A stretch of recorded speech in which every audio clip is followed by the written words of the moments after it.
Welcome to Prepare the Way, a show dedicated to matters related to evangelization. I am your host, Martha Fernández-Sardina, Director of the Office for Evangelization of the Archdiocese of San Antonio and Director of Prepare the Way Enterprises, a ministry dedicated to helping Catholics become everyday evangelized evangelizers. I continue to air interviews that I conducted at the conference of NEA, the New Evangelization of America, a network of Catholics in media and in evangelization from throughout North America, Central America, and South America, in response to John Paul II's letter, Ecclesia in America. Today we will hear from Archbishop Claudio Maria Celli from the Pontifical Council for Social Communications. So we will go from North America all the way over to Europe and hear what he has to say about how the new technologies are creating new relationships and a new culture that needs to be permeated with the gospel. Archbishop Claudio Maria Celli, Italian for sure. Sure, I am Italian.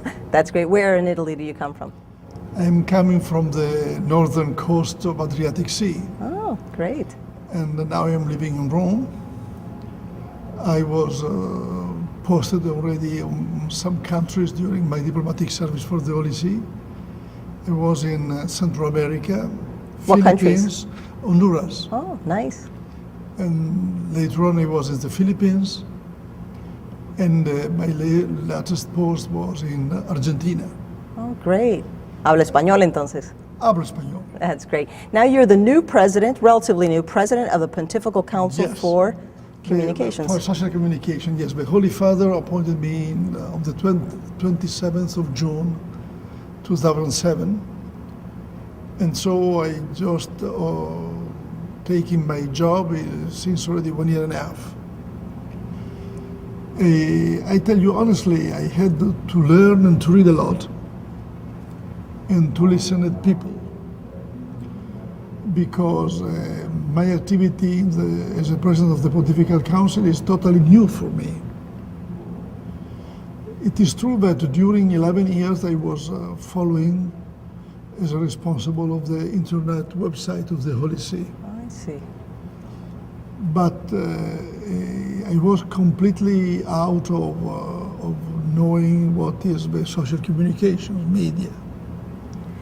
And so now this year and a half was dedicated to go around, visiting, listening, trying to know exactly what are the problems today and where the new technologies are bringing us.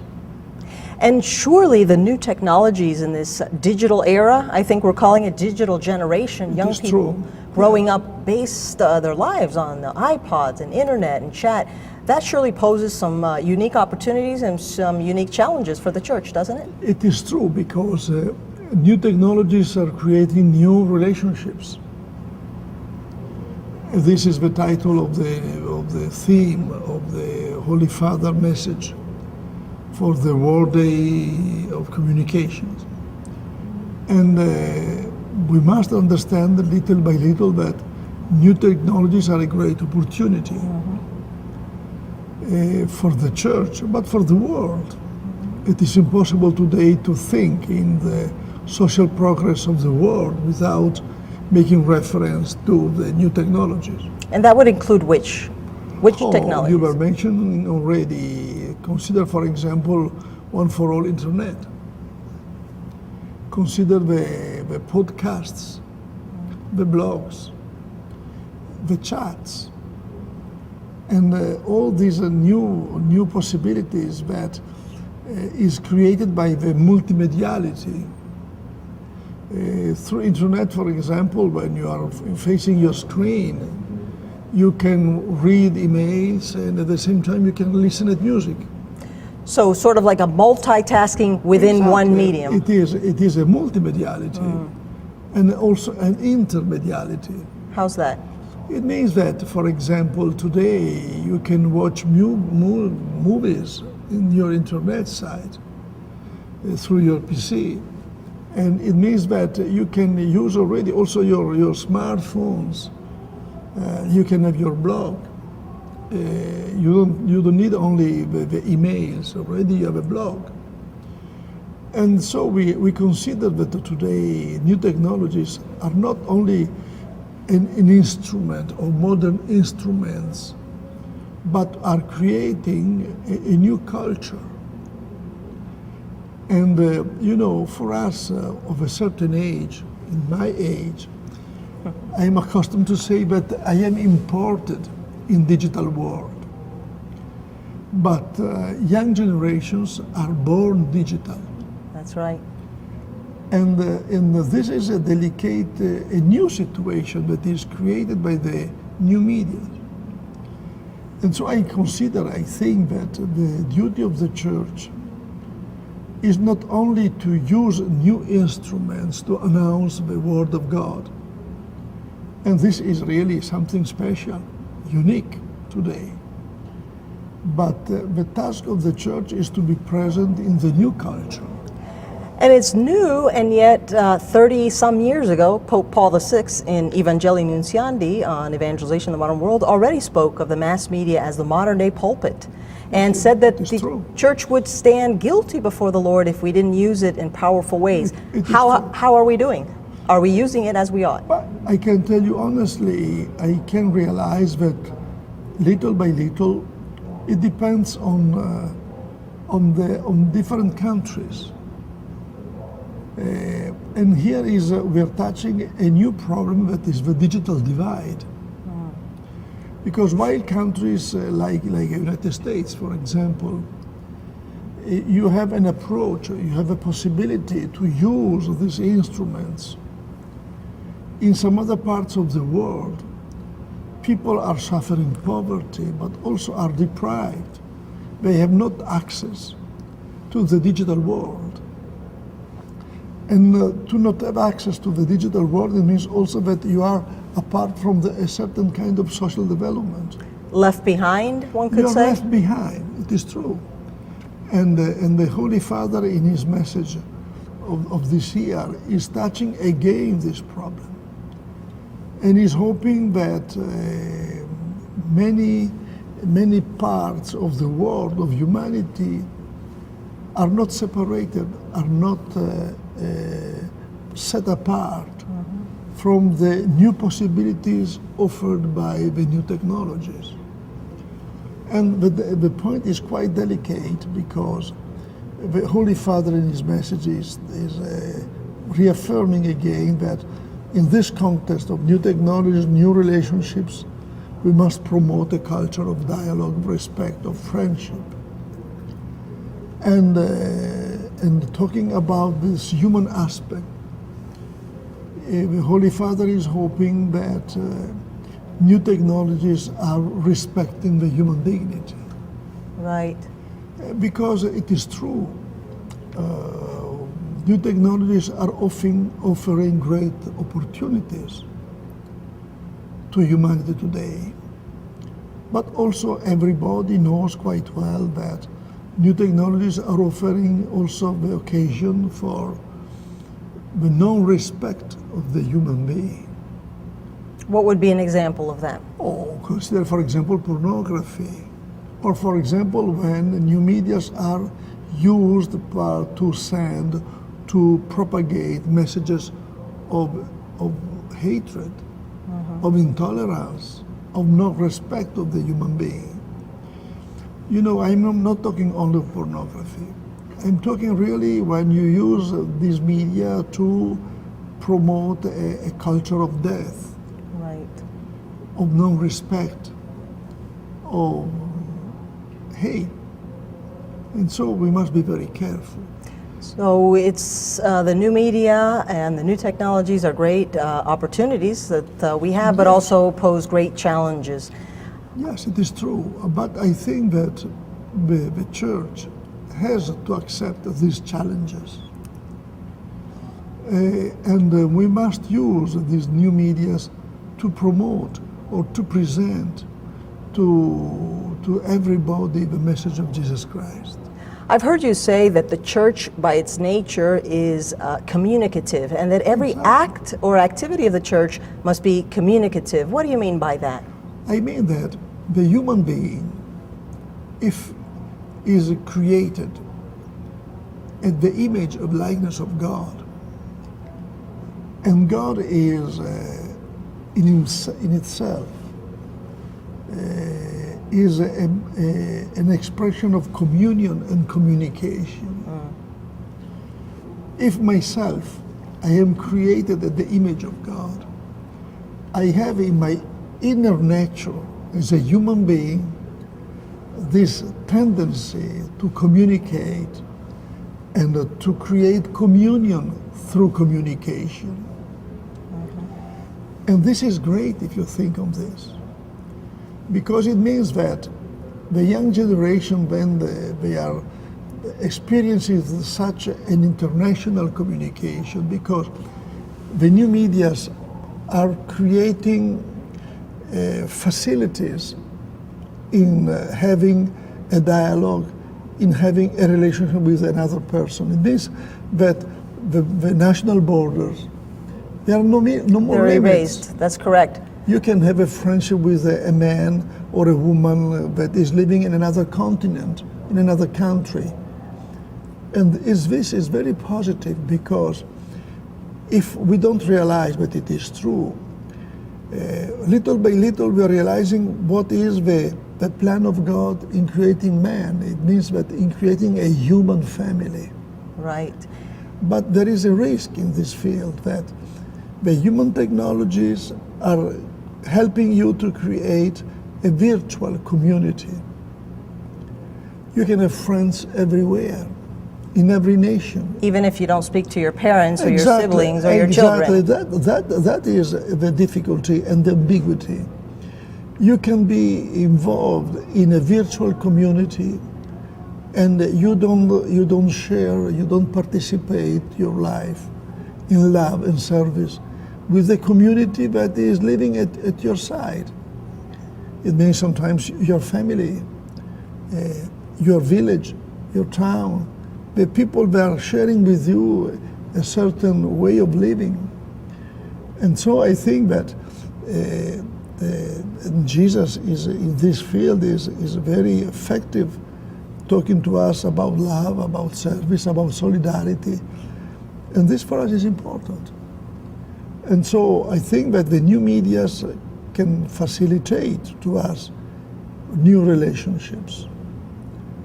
But we have not only bound to virtuality, but we must take advantage of all of this to insert ourselves in this road of mankind, and to try to give there and to spend our life in love, in solidarity with people, and giving to everybody the opportunity to realize their humanity. And I think it's a challenge that we have, and it's a blessing that we have looking forward. It's a into this blessing new millennium because that has really already begun. are a gift to humanity, the new medias. And they are a challenge because in themselves they can have a certain ambiguity.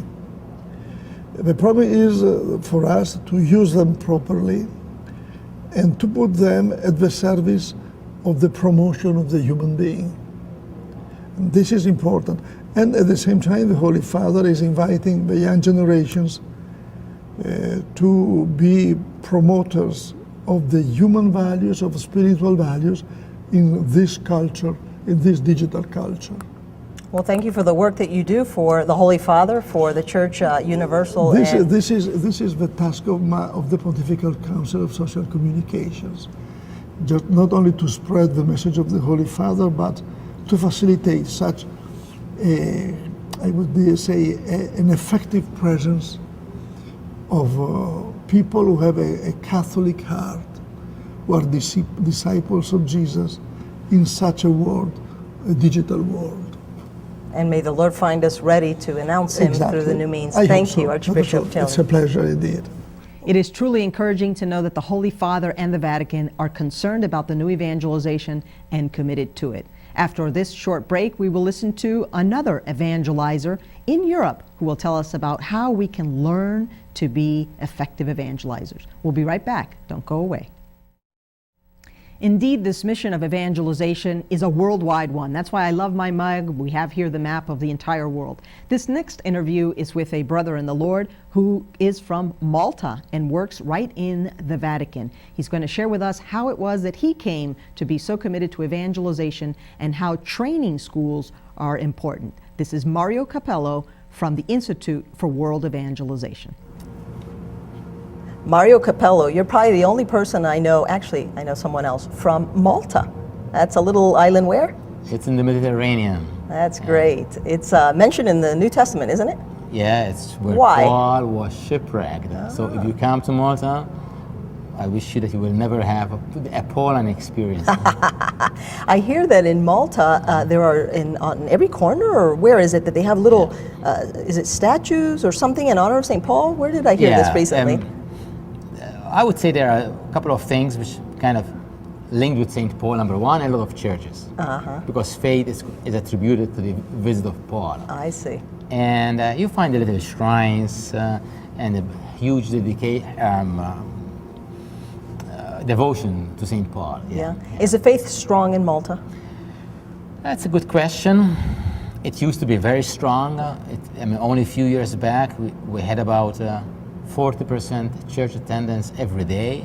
Wow. Okay, and 60-70% on Sunday, but that's going, in the last 10 years, it's going down and down and down. So it's stronger than the rest of Europe, but the trend is not good. It seems like the trends worldwide for church attendance is similar, going down, down, which is why you founded years ago the then called, what was it, International Catholic Program for Evangelization, which is now the Institute for World Evangelization. Yeah. What are you up to? Well, we were inspired in a number of ways by Father Tom Forrest, and whom we have been relating to since mid-70s. And he became a very big friend of us and a mentor and a spiritual father. So Father Tom Forrest is probably, in my opinion, one of the most frequent travelers that there are. He's always on the go. Despite his old age, he's now, I think, 82 or something. He's over 80 and he's still traveling very strongly and widely. And I had the privilege to meet him recently, and he's still going very strong and a great advocate for the new evangelization. And so he inspired you way back when to take on this challenge of the new evangelization, and how did you do that? Well, once I went to a non-Catholic school of missions, and this was youth with a mission. Yes. And I was still very young in age, and what I saw there, I was very touched, and I can freely say today that looking back, that was a conversion experience for me.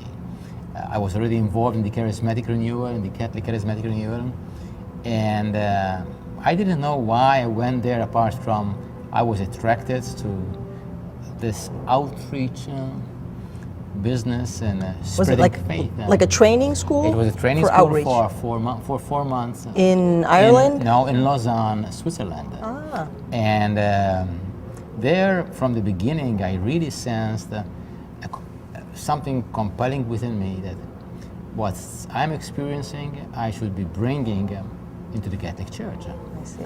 And that never left me. In fact, a couple of years after that, with the encouragement of Father Tom, he was one of the first persons I shared it with.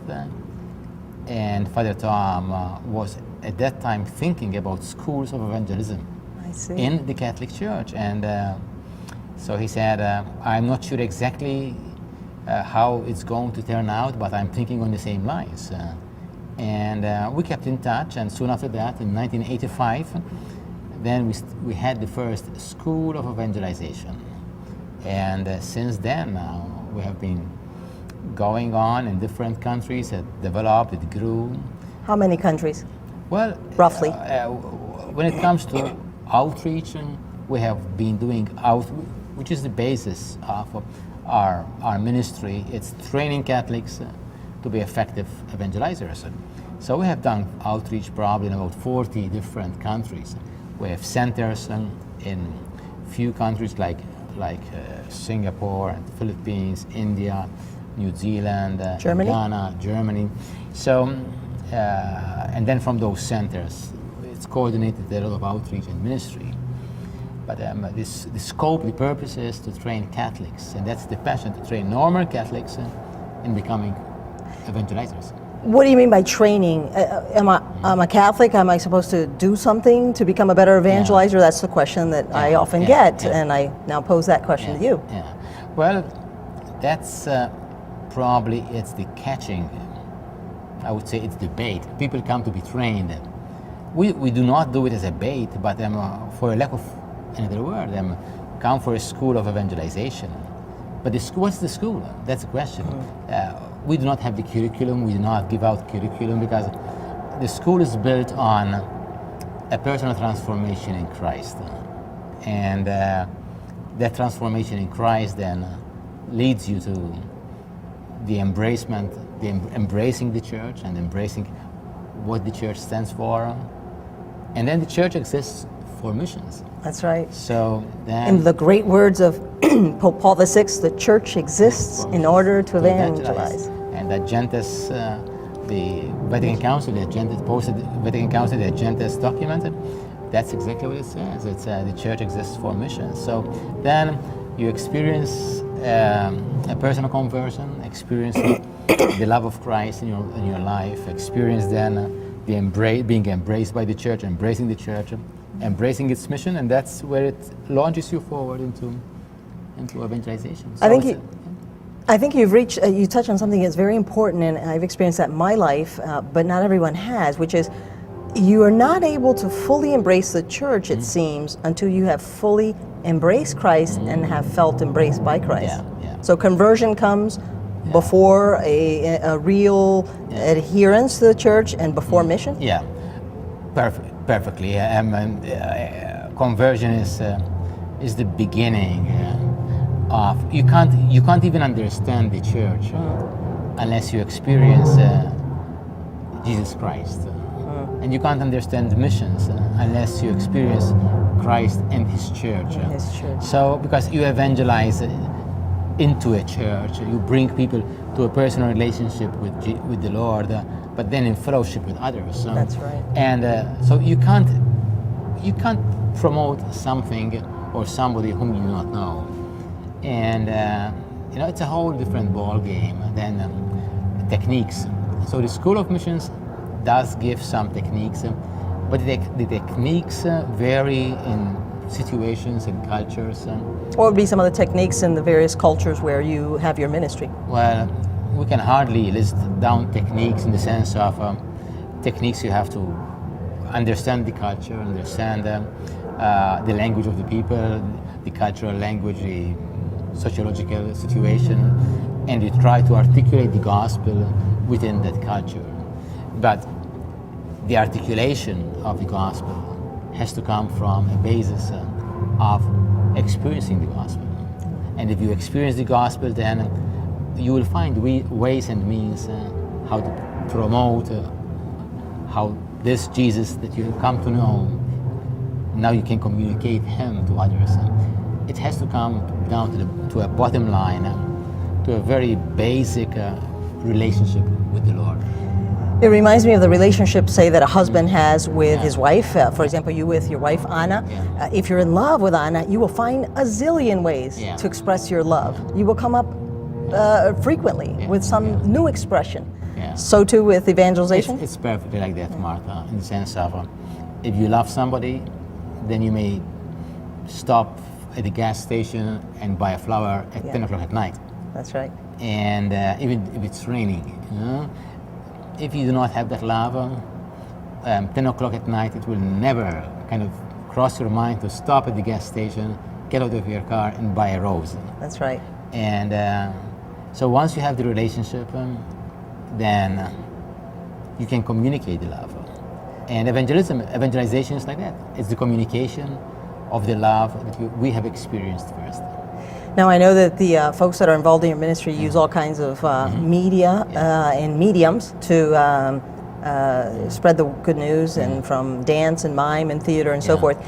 But in your travels around the world and in your ministry, what would you say, as we close up our time together, still remain as challenges to effectively carry out the new evangelization to which we're called? Yeah, I would say today we are experiencing a new form of evangelization, a new form for us. The church has done it. You can find it from the first Christians. It's mercy work. Mercy work. Mercy work, which for some it can be only philanthropy. For some it can only be social work. But for somebody who have experienced the love of Christ, then meeting people in their poverty, in their pain, serving them, loving them, is a very powerful means of evangelization. So the works of mercy, Works of mercy. with the love of Christ, with the bringing love of him to Christ. others. And the example of this is Mother Teresa. Now, that's also a very dynamic relationship. We think about always, when we talk about evangelization in that context, the first idea that comes to our mind is we are evangelizing the poor, serving them and helping them and bringing Christ. What we're forgetting is that as we're doing that, we're being evangelized. And I know situations where people who have joined our ministry to serve the poor and themselves were not yet evangelized. And they become evangelized. They become evangelized in that process. Mario, in these closing seconds that we have, what would be your exhortation to anyone who is viewing us or listening to us in terms of the new evangelization? Let's never turn evangelization as a technique. Let's always keep the important thing most important. And the important thing in this situation is the important person, Jesus Christ. Let's keep in our lives as the most important person in our life, in our relationship. That's great. Thank you so much, and God bless you. Martha. God bless you. Years ago, I learned what Mario has shared with us. We cannot evangelize unless we've had a personal experience with Jesus Christ, and if we have learned the various ways in which we can evangelize. That's why I encourage all of you to take advantage of any and every opportunity you have for Catholic evangelization training.